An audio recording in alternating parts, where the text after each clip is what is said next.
विचार संपन्न होत्या असंच म्हणावं लागेल. त्यांना चालता बोलता मरण आलं आणि ईश्वराचं काम करत असतानाच मरण आलं, हे वैशिष्ट्य आहे. म्हणून अंतकाली ज्याच्या नामाले मुखांतुका म्हणे सुखा पार असा भाग आहे. तेव्हा आईला महत्व आहे. म्हणून घरामध्ये आई असावी, गोठ्यामध्ये गाय असावी, शेतामध्ये भाऊ असावे असं चिंतन आहे. घर में माई, गोठे में गाई, खेत में भाई, उसकी क्या कहना कमाई.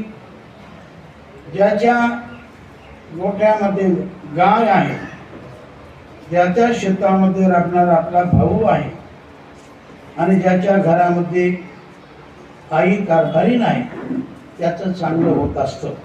आता याच्या उलट घ्या.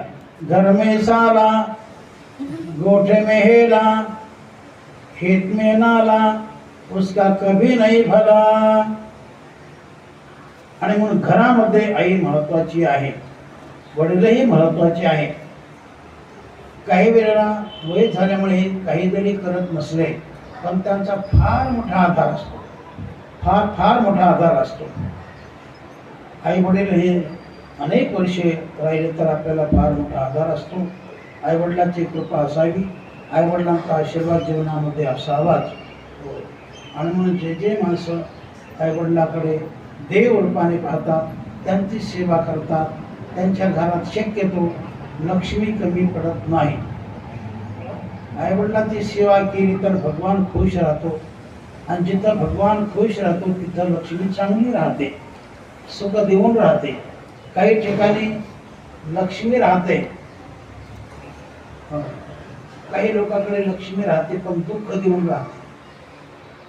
पण ज्याची इमानदारी चांगली आहे, प्रामाणिकपणा चांगला आहे, आईवडिलांची सत्य सेवा आहे, वरपांगी सेवा नाही, देव समजून जे सेवा करतात. कारण पुत्र त्यालाच म्हटलं, पिता स्वयमेव नारायण, माता प्रत्यक्ष लक्ष्मी आपण. ऐसे भावी ज्याचे भजन, सत्पुत्र जाणतो एक. सत्पुत्र कोण आहे तर जो आपल्या आईला लक्ष्मी समान मानतो, जो आपल्या बापाला देवा समान मानतो, भगवंता समान मानतो आणि देवा समान मानून या दोघांची जो मनोभावे सेवा करतो त्याला पुत्र असं म्हटलेलं आहे. पुत्र असं म्हटलेलं आहे. म्हणजे तू नावाच्या नरकातून जो पूर्वजांना तारतो म्हणून त्याला पुत्र असं म्हटलेलं आहे.